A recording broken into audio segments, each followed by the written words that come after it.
Yeah, Polina says we have 98 registrations. We are live. We are live already. Okay. Hi everyone. Welcome to this webcast. I'm really grateful for all the audience who is now watching us. My name is Grigory Frolov. I'm a vice president of Free Russia Foundation.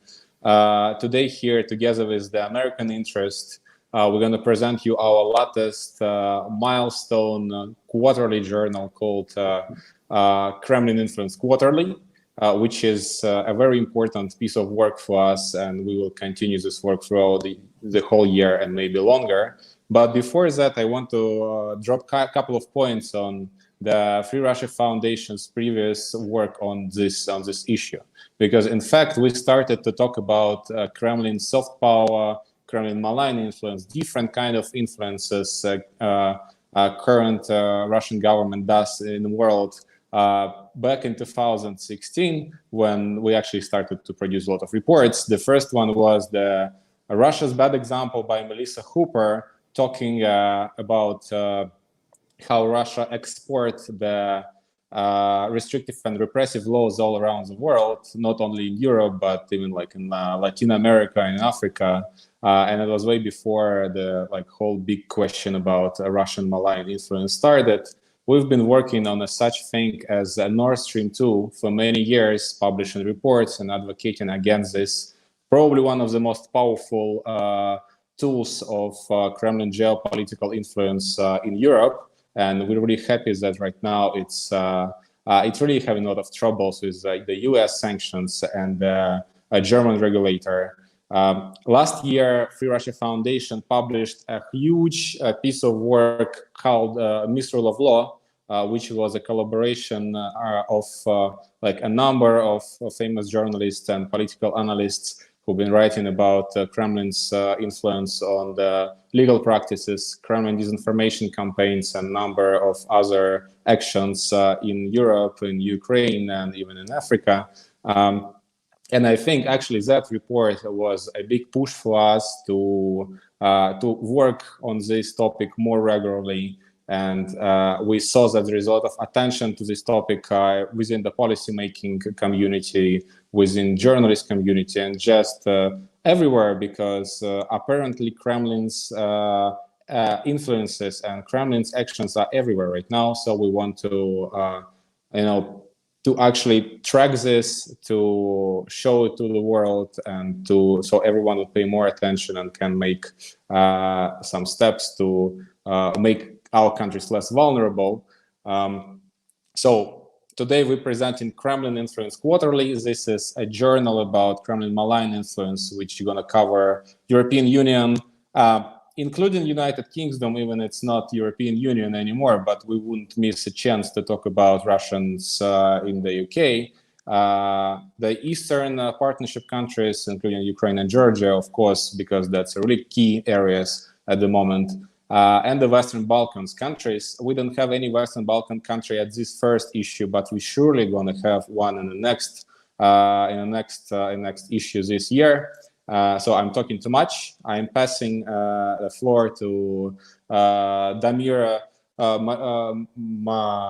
Marusic. I really tried to pronounce it in a Balkan way.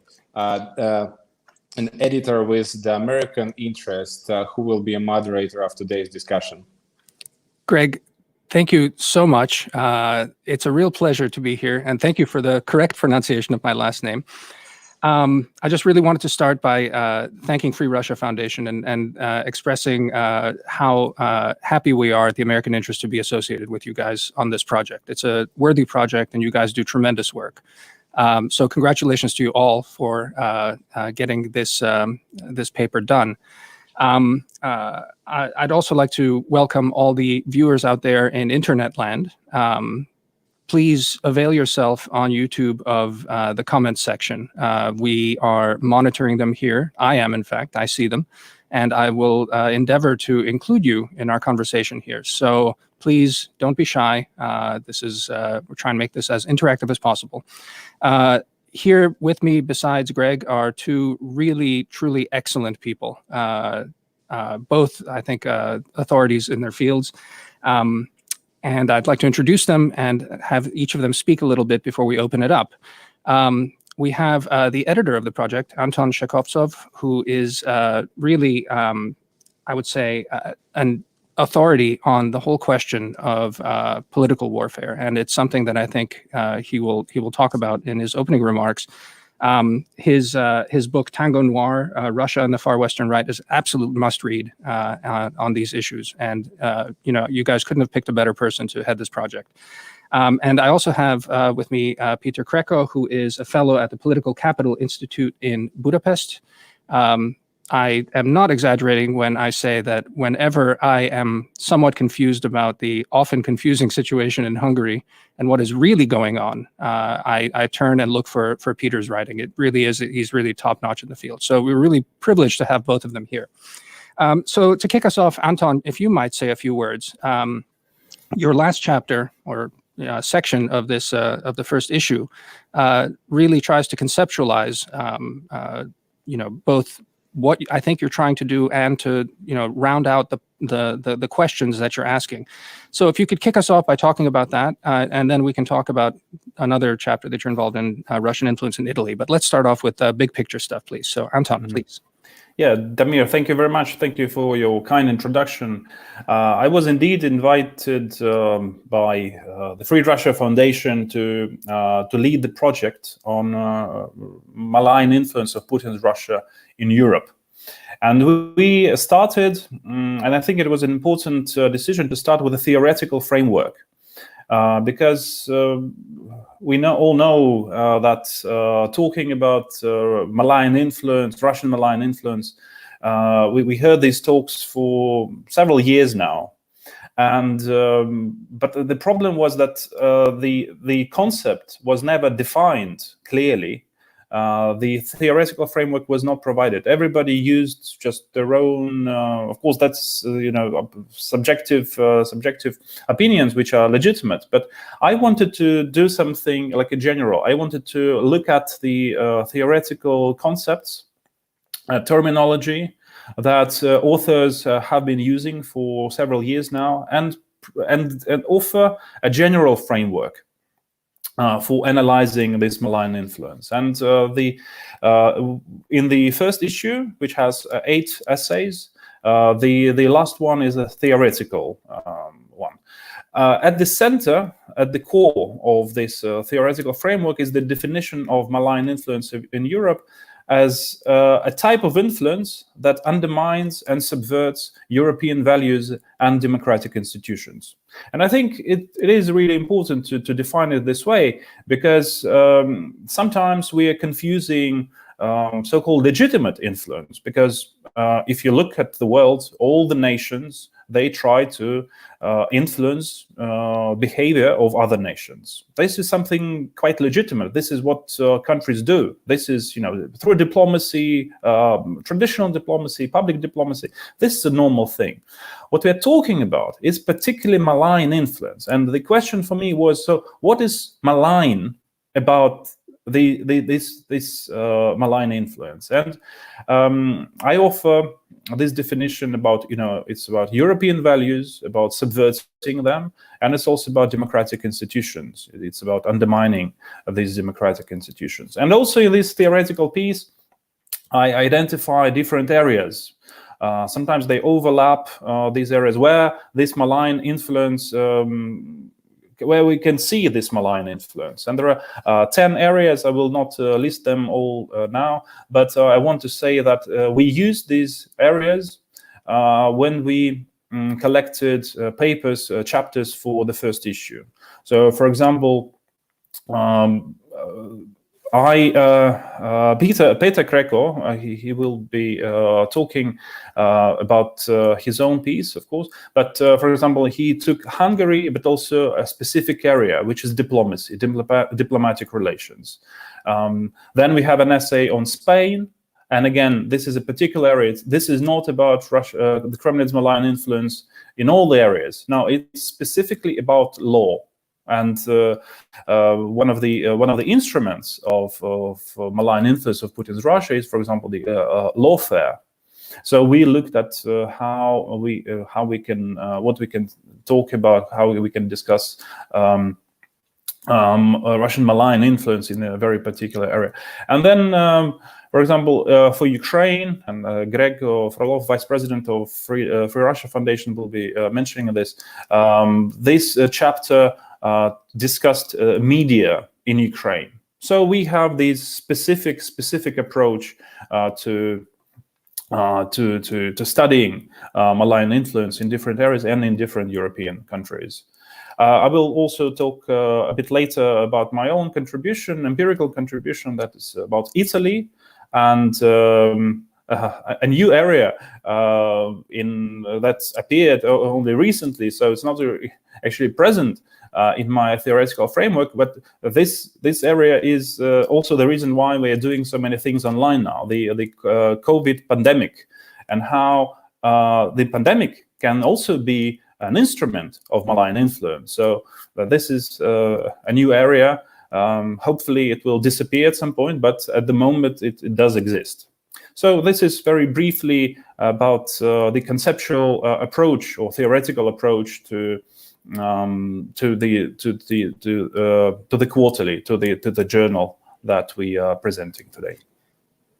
Anton, let me just, before we turn to Péter to talk about Hungary, can I ask you, one of the things that really jumped out at me that I thought was enlightening, and it's a good way to start thinking about this, is that you make the point that, in a way, Russia's behavior is intrinsic to the regime type and its own, both its sense of insecurity and its foreign policy being shaped by this, in the sense that it's both offensive and defensive. I think you make that point that, it's making that distinction in warfare between offense and defense often makes no sense. It's part and parcel of the same thing. Can you talk just a bit about that? Because I think that's useful as we take the conversation further and talk about what's possible, going forward. But can you talk a little bit about how the regime type shapes the way it approaches these problems? Oh, yeah, sure. I make this distinction because I think it helps us understand the strategic goals of Putin's Russia. For example, when we can say, for example, that the Kremlin's goal is to undermine democratic institutions, for example, subvert transatlantic relations or weaken the European Union. But I do believe that when we are talking about these goals or these aims, we are talking about tactical aims. The aims or the objectives that lead to the realization of the Kremlin's strategic aims. And with the strategic aims, I think the main strategic aim is not so much the undermining of the West as to maintaining the Putin's regime in power as long as possible. It's about maintaining a very specific type of a regime in Russia. Which, of course, there are many definitions of what system exists in Russia. In my book on Russia and the Western far right, I refer to this regime as right-wing kleptocracy or right-wing authoritarian kleptocracy. So this is the strategic aim, to keep this regime in place. And then we have tactical aims that help us achieve this strategic aim. And in order to survive in an environment which the Kremlin considers as hostile, well, liberal democracy is, I would say, hostile to right-wing authoritarianism, and so they try to all these instruments at undermining Western domination, resisting Europeanization of Russia. But these are, tactical aims. So this is defense in a way. With political warfare. And I think it is very important to highlight this. There is defense of the regime inside Russia itself. They want to keep it. And then there is offense as a set of tactical goals to achieve in order to keep this regime, in order to weaken the West, or so the basic idea behind political warfare, or the Kremlin's political warfare, is that we need to attack the West in order to save our own regime at home. Thanks, Anton. Péter, let's turn to you now. Your chapter, as Anton sort of foreshadowed, is about the fascinating diplomatic intrigues between Viktor Orban's Hungary and Putin's Russia. So if you'd say a few words about the work you did, and then we'll take it from there.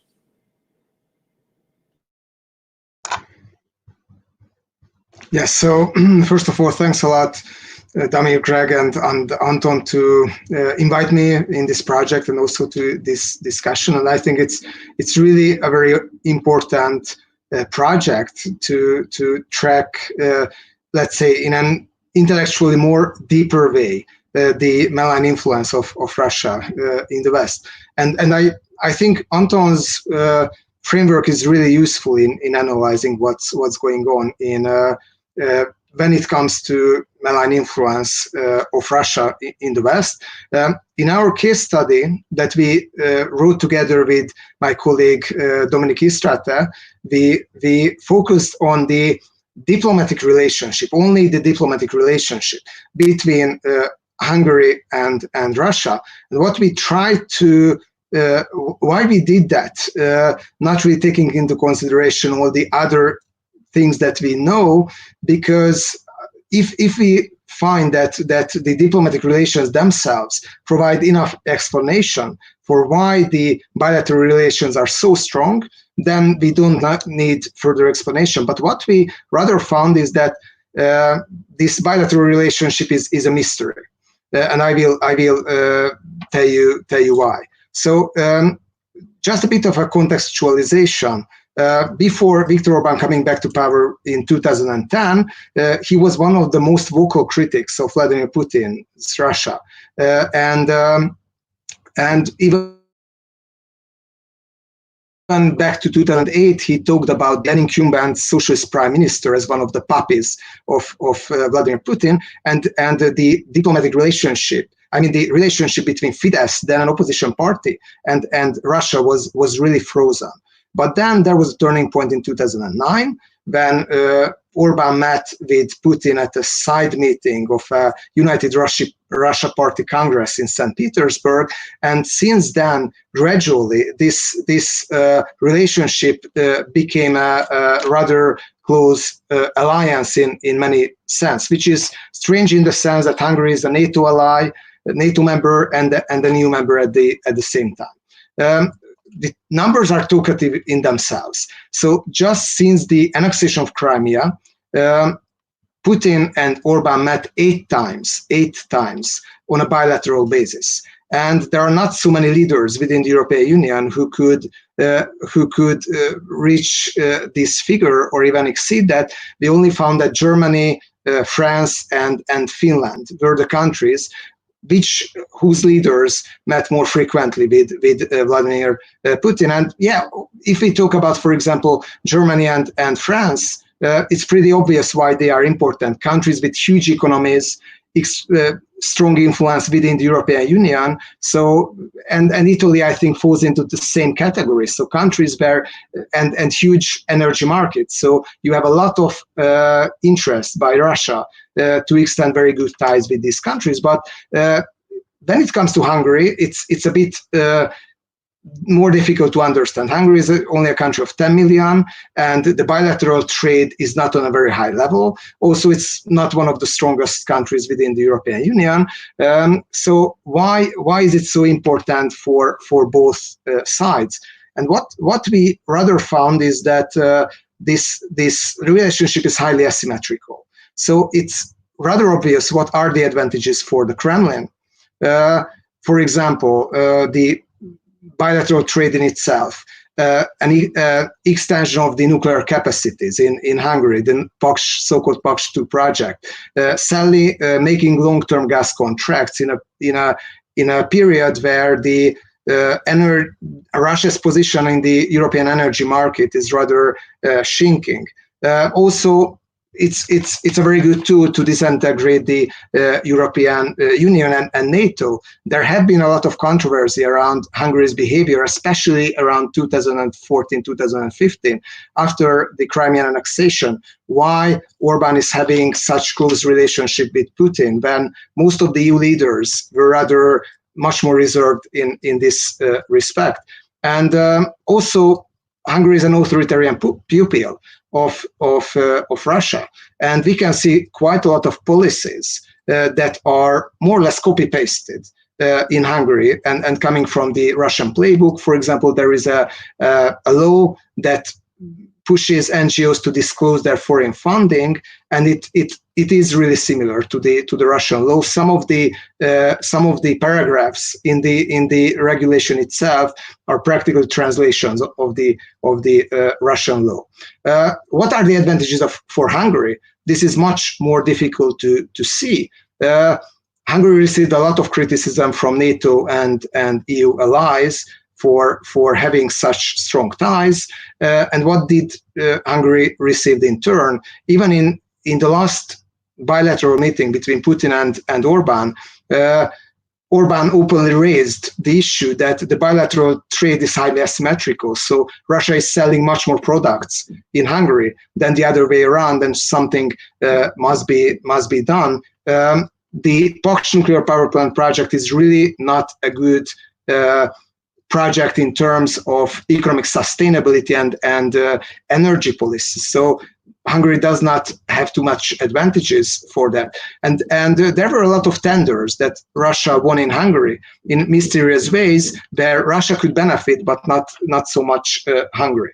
And of course, there can be some advantages for Orban. And for example, one of the advantages, and this is what I think is the typical strategy of these small countries, is to blackmail the West.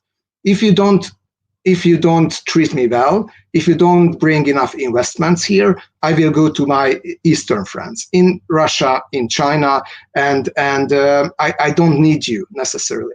And this is a constant message that Orban sometimes quite openly raises. Also, there is another possible advantage of this bilateral relationship, and this is that Orban can pose as an autonomous foreign policy player. And this is, again, I think, a wise strategy from a leader of a small country. If you just take a look at how many bilateral meetings, high-level bilateral meetings Viktor Orban had in the last year with Chancellor Merkel, with Emmanuel Macron, with Donald Trump, with Xi Jinping, with Erdogan, with Putin, and so on and so on. Really, he can say that he's in the, let's say, Ivy League of political leaders. If we just take a look at these meetings, and he's sending this message, but. There have been quite a lot of indications of this asymmetric relationship is not really beneficial for Hungary. Hungary wanted to exit this very complicated loan structure that keeps Hungary tied within the nuclear power plant project, but couldn't really do that. There were a lot of meetings where Putin openly contradicted Viktor Orban about what was this meeting about. One of the most funny ones is that Vladimir Putin came to Hungary in 2017 2 times, and second times he came to open a judo championship.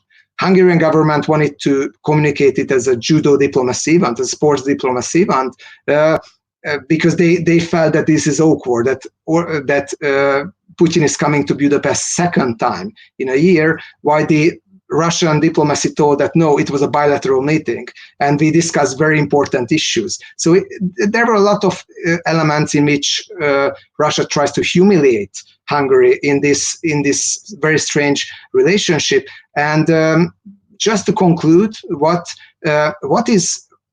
seems to be quite symptomatic in this case is that if you just take a look at the diplomatic relationship, it doesn't explain the whole story. It's a mystery.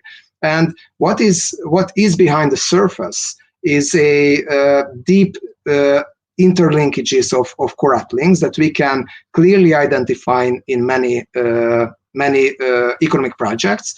And generally, what we can say is that for Hungary, this bilateral relationship is much more only beneficial for if we take a look at the level of private interest, but not if we take a look at the public interest. And I think it really raises the question of for how far allies tolerate, let's say, dissenting common goals. And when it comes to the fact that Hungary is the only country that is multilaterally blocking Ukraine's Euro-Atlantic integration, I think it's a wake-up call, and there are many other wake-up calls, but I don't want to talk more and would like to pass over the floor to Greg instead.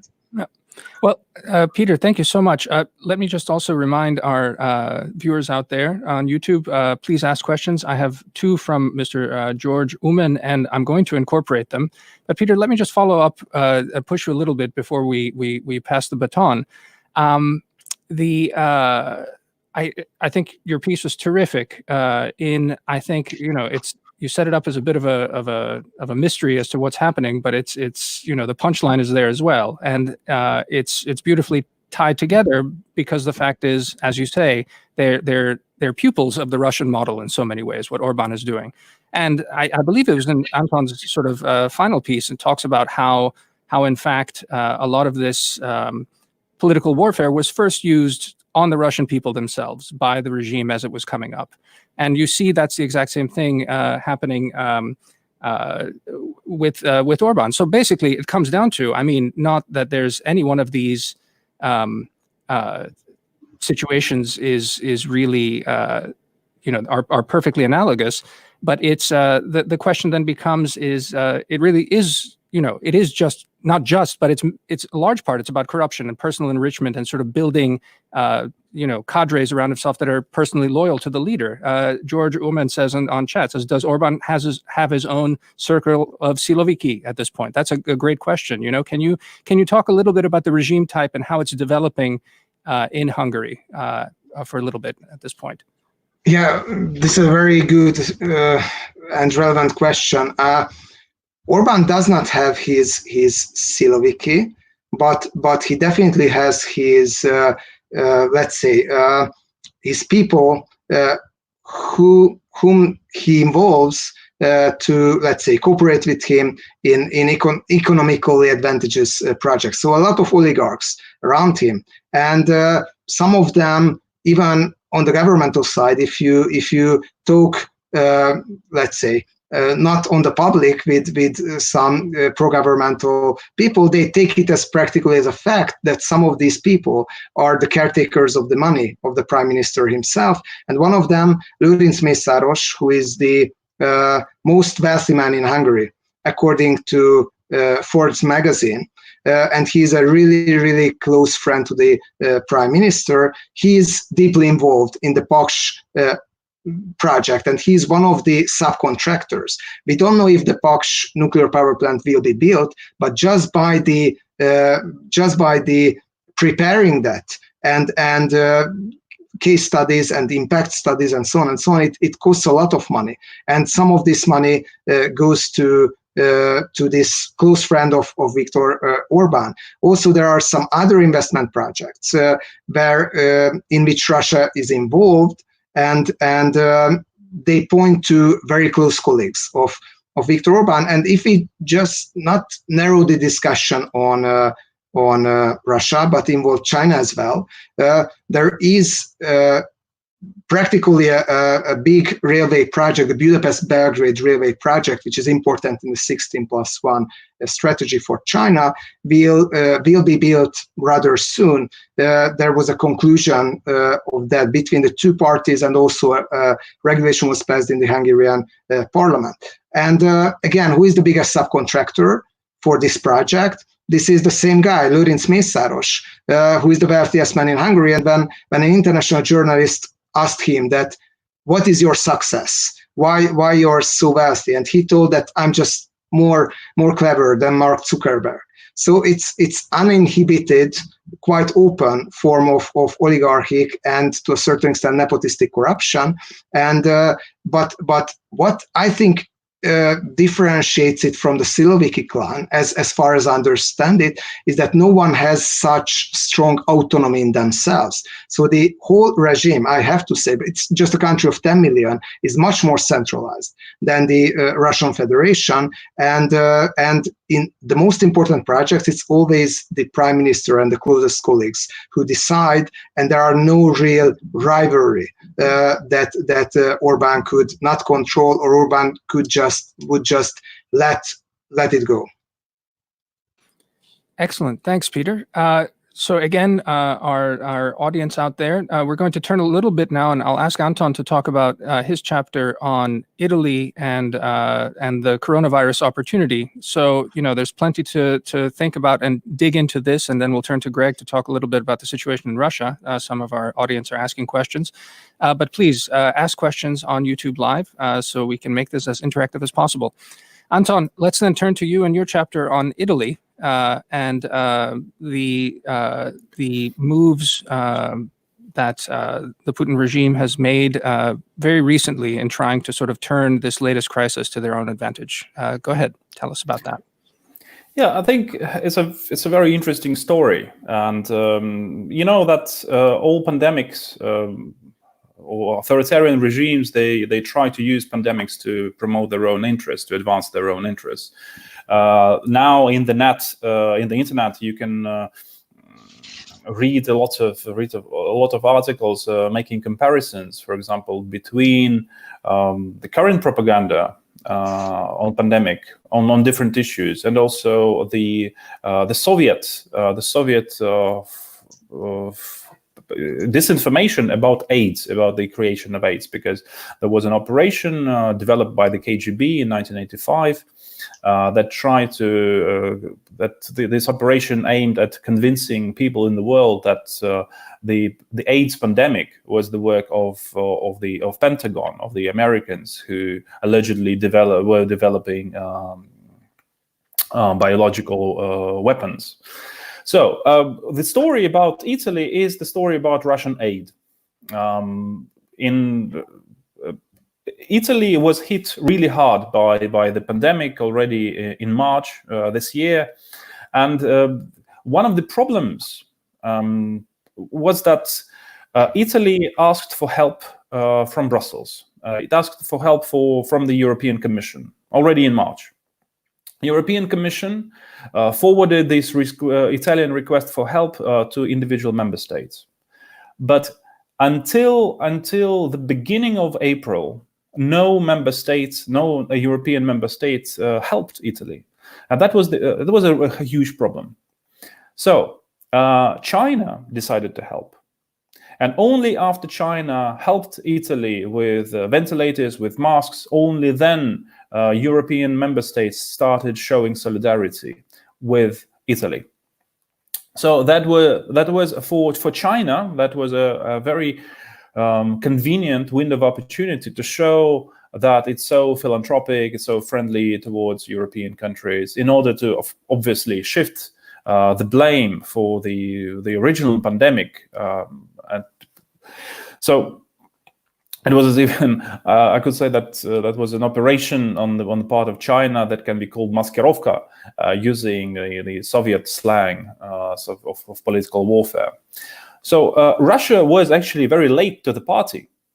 So in April, China received help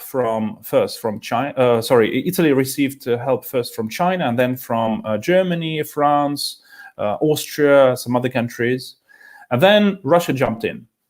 And Putin, he talked on the phone with Prime Minister Conte. And he said, well, okay, so our Ministry of Defense is going to help you. Is going to provide you with Russian aid. And then 15 cargo airplanes landed in Italy. And they brought Russian military. Those were not civil doctors. Those were military doctors. They also brought different equipment, and they started working. But mostly it was about disinfecting buildings and streets. So this is the basis of the story.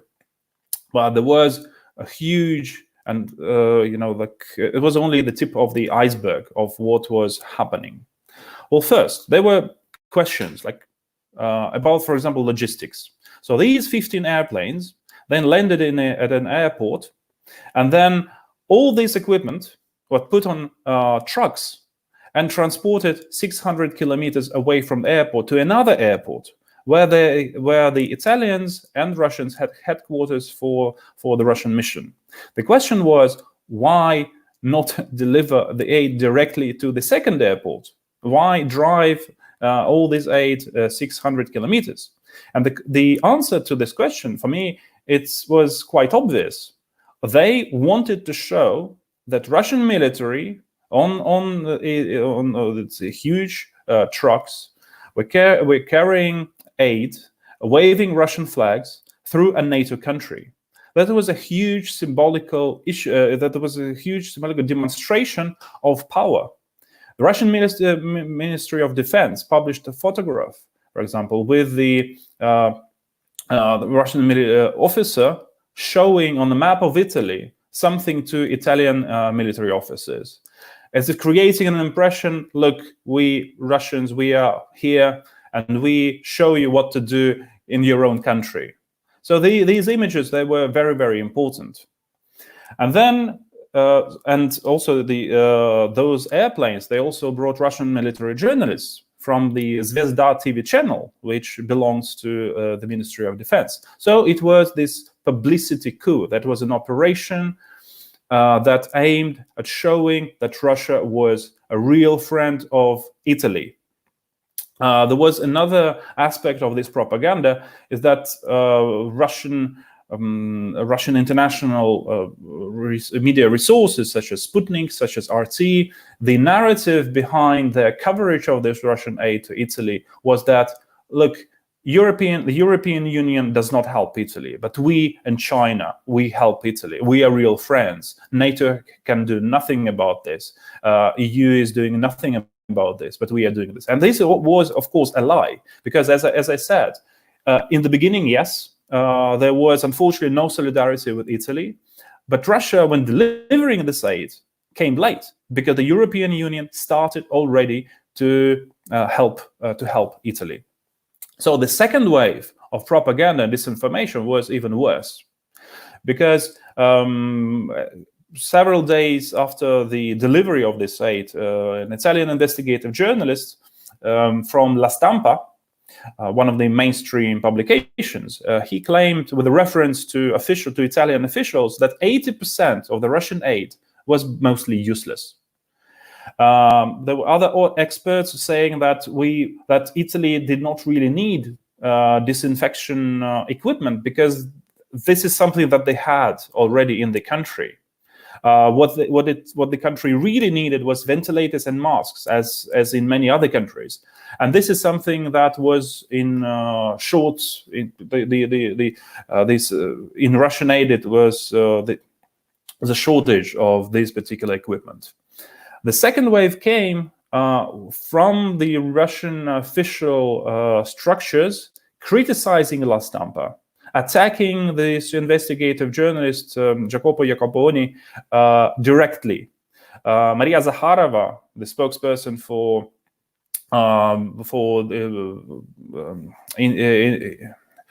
international affairs, she said that it was this publication in La Stampa, some British companies were behind this publication.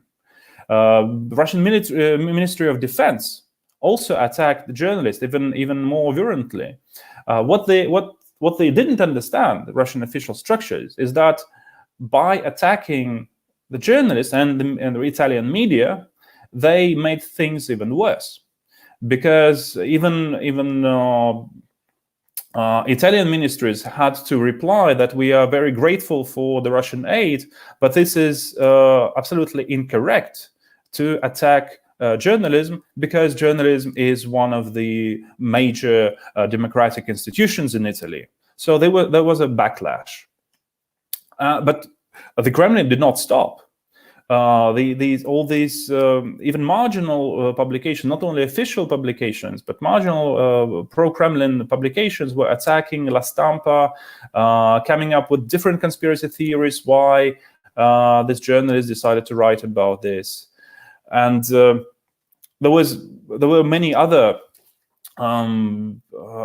instruments, propaganda instruments that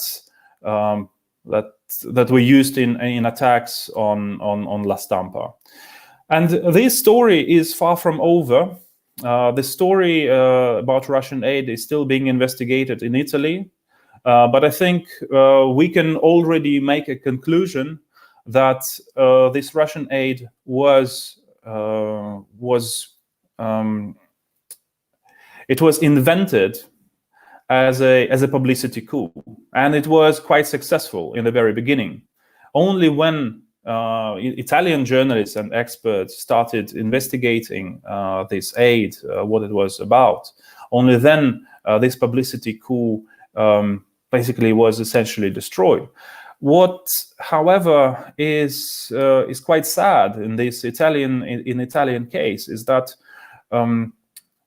internal anti-EU propaganda in Italy, it is combined with the Kremlin's narratives about the EU being itself useless for Italy. The trust of the trust of Italians towards the EU fell down significantly. I don't want to say that Russia was instrumental in this declining trust of the EU in Italy, but it definitely helped.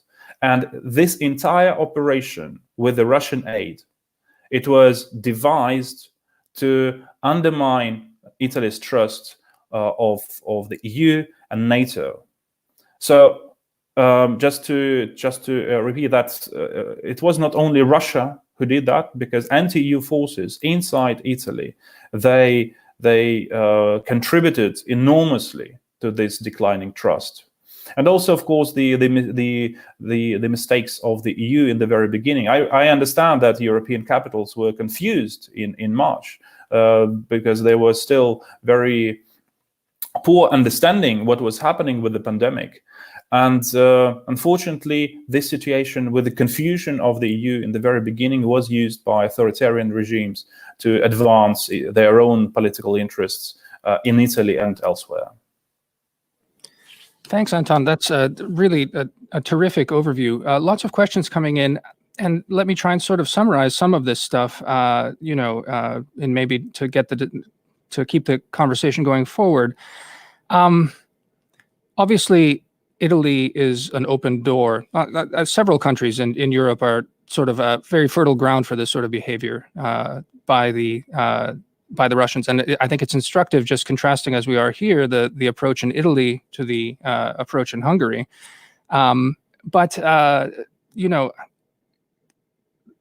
Obviously, the question with the coronavirus is one of timing. It's that a large bureaucracy like the European Union is going to have difficulty. I mean, this has been a crisis that's rendered so many governments paralyzed. So, there's an opportunity to exploit. Anton, can you say at least how successful you think this has been? And granting very much that this is both the Russians are not playing an immediate game. Part of it is the chaos that they've sowed, and any negative feelings that they've managed to amplify against the European Union are good, and it's impossible to understand what was there and what wasn't. But again, trying to keep in mind the overall advantages that the European Union has, even with a place that like Italy at this point, from economic to cultural to all these senses. Do you think that on balance this play was a positive one that worked, or was it a fumble towards the end that attenuates its success? Again, consider and think about in terms of how big this crisis is, and how well the Russians tried to do this in the United States as well, and this was a very small story that gained almost no traction here in the United States. So can you compare then again the strategy and that going forward, and maybe say a few words about what in the crisis of coronavirus, what can the European Union and the West do to think about this? Yeah, I think it's a very interesting question. I do believe that in order to find a full answer to this question, we have to wait and see how things will develop. But at the moment, I can say that I think it was a successful operation, but it was marred towards the end, as you say. They spoiled it. They themselves made things worse by attacking Italian media. That's something that they should have avoided, but they could not understand that the situation in Italy with the free media, independent media, is very different from the Russian one. I can also say that there was one interesting development talking about the efficiency of the operation. In the beginning, I think it was in the beginning of May already. But a few weeks ago, Leonid Slutsky, who is the chair of the international affairs, foreign affairs in the Russian parliament, he appealed to world nations to support Russian resolution at the UN about the sanctions. So the idea of the Russian resolution is that we need to remove all the sanctions which are not agreed by the United Nations in order to fight successfully the pandemic, the COVID pandemic. This resolution, obviously, I mean, everybody understood why the Russians are pushing this. The resolution was declined several times. And Slutsky appealed to the world's nations. And what's interesting is that although it was a very general appeal to everybody, the Russian ambassador in Italy sent this appeal to Slutsky's counterpart in Italy, so the head of the Foreign Relations Committee in the Senate. He did not comment. He did not say, "Well, look, this is something that you should do, but please spread this information in the Senate among the senators."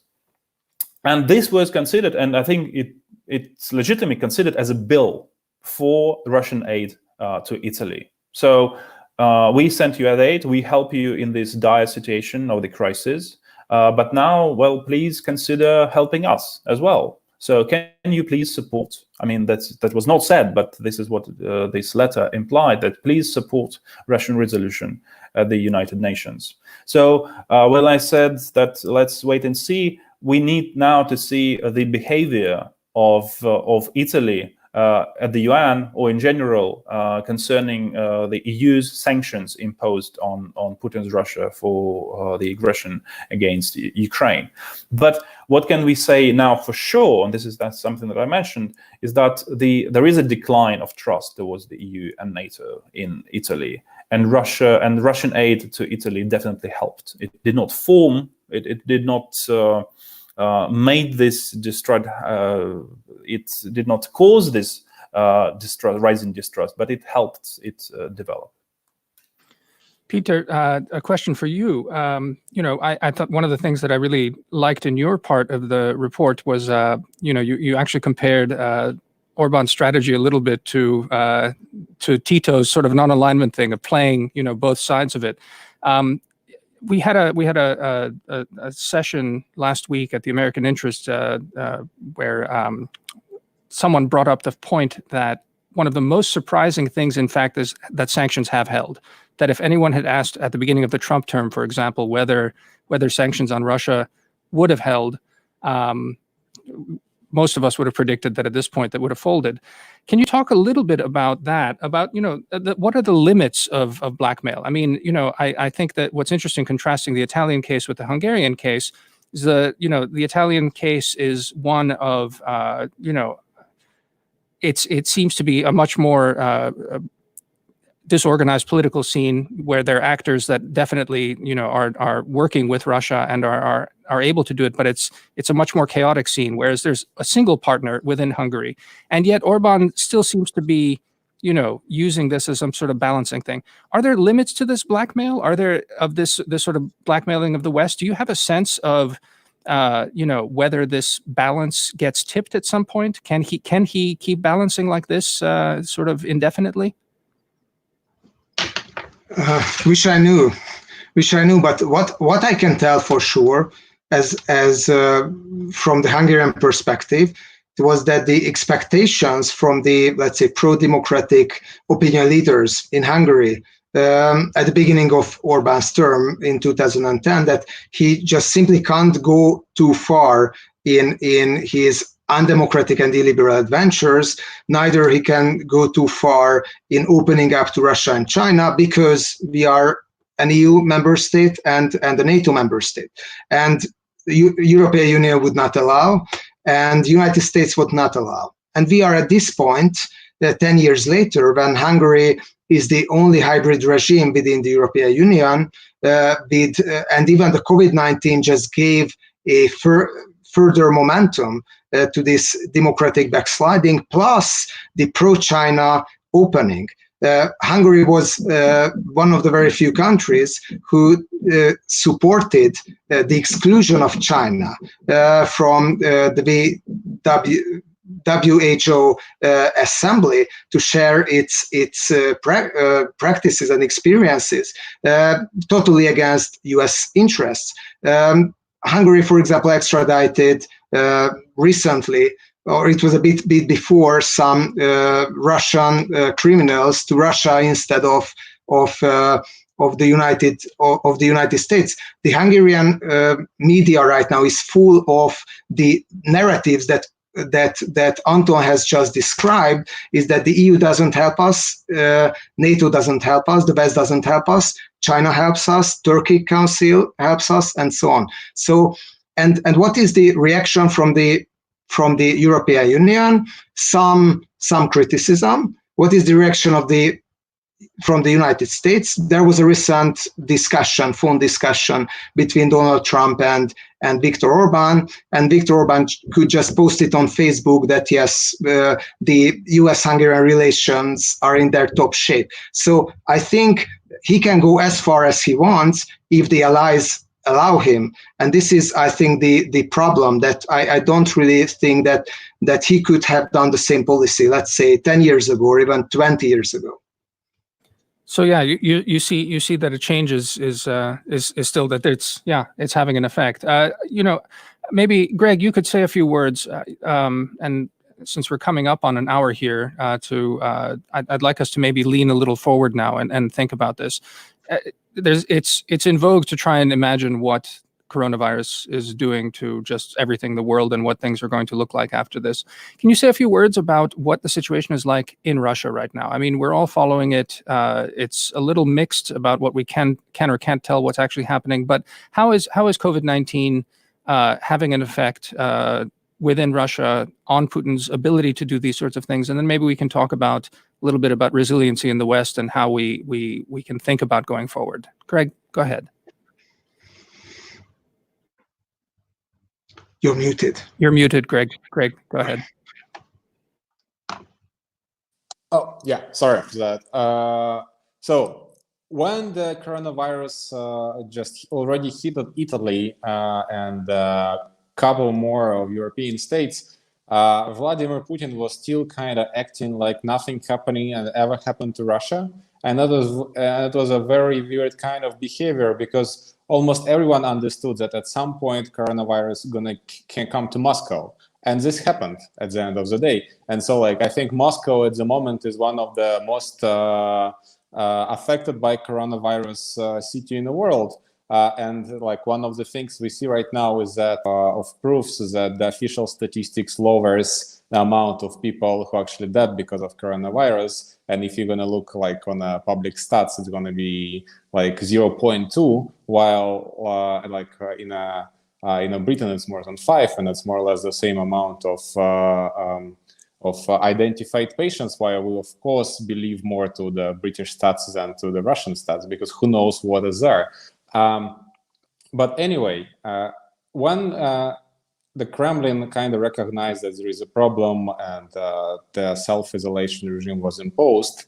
At some point, Vladimir Putin behaved like I don't know, like a lame duck, or like a person who just hid on his head and moved the whole responsibility to the regions which never expected this. And I think that's pretty much publicly recognized fact. And for some time, for this maybe months and a half of the self-isolation in Russia and all these regimes, a lot of people expected that Putin is really kind of losing his reputation as a strong leader and as a person who can like be in charge of everything, and it would be, you know, it would strongly affect his abilities to move forward with his constitution reform, which of course is already which was already voted in State Duma, but as a regional plan, I mean that all happened before before the coronavirus. The whole constitutional so-called reform, which would allow Vladimir Putin to stay in power basically forever, supposed to be also voted nationally. And it's supposed to happen on April 22, and it never happened because of the pandemic. And for some time, I mean, I was discussing with a number of experts that paying attention to the situation and to the people who are really losing hope on the government and who losing money and who losing jobs, maybe Vladimir Putin would just, you know, move forward without this voting and without any public recognition of his brilliant comeback, and just gonna leave as always. But on what we see right now, after a number of regulations have been lifted, and the lockdown regulations have been lifted in Russia before the pandemic actually started to decline. Now there is a lot of quite a trustful gossips, I would say, that the voting for the constitution gonna be back probably in June, maybe even together with a Victory Day parade, which would probably going to happen on June 24, as the historical one happened in 1945. So it's going to be this kind of triumph of Putin who strikes back. Let's put it this way. This is, I mean, could sound weird because the popularity of Vladimir Putin is on the lowest numbers ever since he became a president in the first time. But what we know now is that State Duma of Russia just voted a couple of new laws. One would allow to vote via internet or post, and another one would not allow to run for any elections any person who been accused of extremist or any for extremist laws, for instance. So basically, anyone who been any how active on the opposition stage in the last couple of years, because we know there is a number of people who've been in jail or accused with these articles. So basically, what we see right now is that after taking a pause for some time, Vladimir Putin comes back with his regional agenda. The freedoms in Russia will be cut even more than before. The elections will be demolished even more than before. And any elections that he want to win, he will win in the upcoming future. So basically what we see is there is certain shift of Putin's attention from foreign affairs to the national affairs to kind of concrete his own status for now. And I think he will be busy with this for June, July. And then after that, I think we can watch the normal developments of the Russian internal and foreign affairs.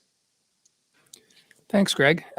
Look, I mean, I think this speaks in so many ways, largely to the framing, Anton, that you set out in all of this. I think, at the beginning, you have perhaps, yet another crisis within Russia, and how that's going to then play out. It's always seems to be a mug's game to bet against Putin figuring out a way to come out on top, but that will have consequences in this sphere and in how then Russia then reacts to and tries to shape the information space through its warfare across Europe. So let me then, we're coming up on an hour here. Let me ask you guys this to think about it. Péter, why don't you go first? The question is, let's call it a wish list. There's a question here saying, is basically why isn't the West doing more? I mean, so let's maybe talk about what would be, you know, a wish list. There was a question earlier from my friend and colleague Eric Hontz also about, you know, the fact that the West in Hungary in particular is, you know, the European Union, it's on a financial basis, all the investments from even China are dwarfed by what the European Union does for it. Is that the vector that we should be doing? Should it be rule of law? Obviously, the work that Free Russia is doing here, that Anton, you're heading, I mean, this is an important thing to shine a light on this stuff and give us a conceptual framework to talk about it. But let's talk about Western resiliency a little bit on the way out and lean forward. So, Peter, go ahead. Why don't you give us some thoughts on this? Yeah. So, thank you. And yeah, I think the framework of Anton is extremely important here, and I would use this one. I mean, this in the war where you have to be offensive and defensive as well. The problem with Hungary when it comes to Russian malign influence is that they don't have to be extremely offensive, so they can just send messages. And of course, corruption have some offensive elements, but the problem is that Hungary opens the door wide for Russian influence and even for Chinese influence. In Hungary, for example, there were no cases when the authorities criticized Russia because of, let's say, some espionage or some suspicious things. Hungary expelled one diplomat after the Skripal case, and it turned out after that he already wanted to go retired, and they communicated with each other that, okay, we just expel someone who doesn't really matter. So and at this point, I think if Russia is waging a political warfare and one of the allies of the West is just opening the door wide for this malign influence, I think it definitely raises questions. And what should be done? I know that there are huge debates about that in Washington, D.C. as well. I just recently wrote a piece to SEPA, a blog post where I argued that the so-called principled engagement gestures towards, let's say, autocratic politicians within NATO doesn't really work, because politicians such as Orban just take these gestures and give nothing in turn. And I reminded the readers the example of Nikola Gruevski, who started his political career as really one of the most liked politician in the Western Balkans, with the support of the EU, with the support of United States, and he ended up as a pro-Russian, let's say, autocrat, and right now enjoying symbolically the hospitality of Budapest, because Hungary gave him an asylum when he escaped Macedonia due to corruption charges. So the problem here is that gestures, I think, doesn't help. What helps is, I think, a stick and a carrot. Stick, if your allies clearly undermine your strategic interests, which I think happens in the case of Hungary, for example, regarding China. There are many cases when Hungary vetoes EU decisions on China. And even when it comes to the United States, because it goes against the strategic interest in the United States, Huawei, and a lot of other issues we can mention, then you have to communicate it loudly and criticize and think about some possible ways of sanctions. On the other hand, the carrot is important as well. I think in the U.S. foreign policy discussions, investments are usually lacking, or this perspective of trying to gain more confidence and gain more influence via investments. I think it's rather lacking. And when it comes, for example, to energy policy, the United States, for example, pushing for a long time that allies in Central Eastern Europe should rather go for liquid LNG instead of Russian gas. But at this point, it's, I mean, economically really not viable. And it's simply much more worth it to these countries to go for Russian gas. And I think if these kind of situations remain, then then the tendency, the, let's say, willingness to gravitate more towards the East will be even higher, because no punishment, no sanctions, but at the same time, a lot of gains, especially on individual level. That's terrific, Peter. Anton, we had a point basically also thrown in from the audience. Do you think that and again, take this any direction you want, but as you think about what Greg then gave us as a snapshot of things, how they're looking within Russia, crisis, opportunity, opportunities for the West. What can we do? How to think about this going forward? Please take it away.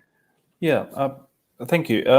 It is, again, a very interesting question. And I believe that, for example, the question why so many Western politicians want to work with Russia. Let me start. I think in general, there are two explanations, very general. I mean, there are many other nuances, of course, but one of the two major explanations, one, some Western politicians, like, for example, in Hungary, as Péter demonstrated in his chapter and in his many other works, that there is Viktor Orban has personal gain.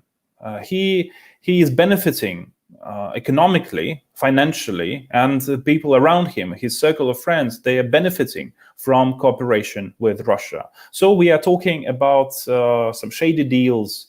We are talking about financial gain. There is another, and of course, it's not only about Hungary. It also can be said about Germany, for example. We all know the example of Gerhard Schröder. I don't think that it needs further explanation. So there is a personal interest, financial interest. So this is one of the reasons why these financial groups, or these people, they lobby for Russian interests in their own countries domestically. Another explanation is that after the Second World War, and this is something important, because this is about the European identity. Western Europe, after the Second World War, if we're talking about the mainstream politicians, centrist politicians, center-right, center-left politicians, their understanding of international relations is shaped by the idea of compromise. They want to compromise with everybody, even with some really brutal regimes, authoritarian regimes. They want to meet somewhere in the middle, and then so everybody will be happy about the developments. Of course, there are some exceptions. Sometimes you cannot meet in the middle. But with Russia, I think this is the general approach of the West, that we need to meet with Russia somewhere in the middle. We need to compromise. So what can be done is that actually we need to, even with the corruption, with the personal gain, we need to investigate all these links, because they are mostly of them, they are probably illegal. Yeah, and we have to uncover, and this is, of course, for not only for the work for the authorities, but it's also work for investigative journalists, for example. This is important. With the second reason, when we're confronting this idea that we need to meet with Russia in the middle, we need to move this middle. And what I mean by this is that we need to, through the research that we are doing at Free Russia Foundation, for example, and at many other think tanks, we need to investigate this malign influence, and we need to show these facts to the policymakers, so they could move this center, this meeting in the middle, further. Yeah. So Russia would have to defend. Actually, in order to, it has to be in a defensive position in a way. So the West can save its values, Europe can save its values and protect its democratic institutions. Okay, we can compromise to a certain point, but we need to have upper hand in this process. That is an excellent way, I think, to end this up. Anton, thank you so much. That was perfect. I really encourage everyone to go read the report. It's called The Kremlin's Influence Quarterly. Greg, if you could say a few words, but I just want to say on behalf of the American Interest that we're so glad to have been part of this, and congratulations to you all on terrific work. And thank you again to our two main speakers and authors, Anton and Péter. Thanks very much, Greg.